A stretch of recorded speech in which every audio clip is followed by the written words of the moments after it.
I'm Brandan Lucas, and I'm the Digital Learning Resident at the New York Hall of Science.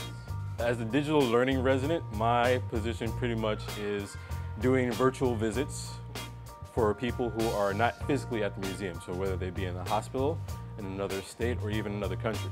And I try to take them on a tour through the museum. But since this is a hands-on museum, that's really a driving factor here at the New York Hall of Science. I also engage in hands-on activities with them. And now we have to figure out, what are the signs of life exactly? So the mold grows and the mold reproduces. So that's one sign of life that we can look at. Right now I'm a senior, I'm graduating, and I'm studying computer science, but I have a dual major in computer engineering as well. There are a lot of doors open to me, and it's really hard to find something to choose from.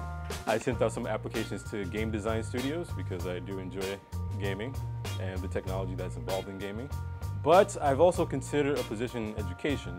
When I was in high school, people just wreaked havoc on the teachers. You can tell they were having a hard time. Sometimes the students had a hard time learning, the teachers had a hard time teaching. And it didn't make you want to become a teacher.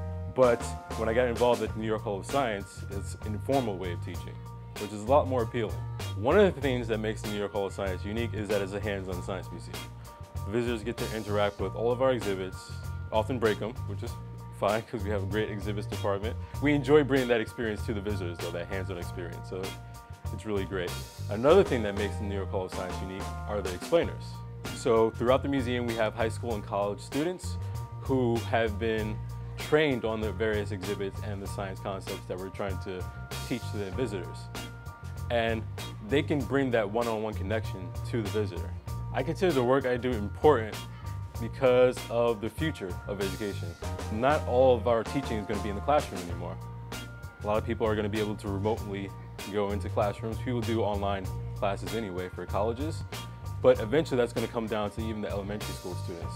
So if you take YouTube, for example, you can learn lots from YouTube. You don't have to go to a private instructor to get guitar lessons. You can take guitar lessons on YouTube.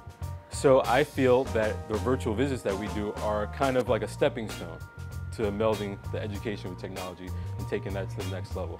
So we try to interact with the students, even though we're online. We could be thousands of miles away from each other, but we try to make that as a personal connection as possible.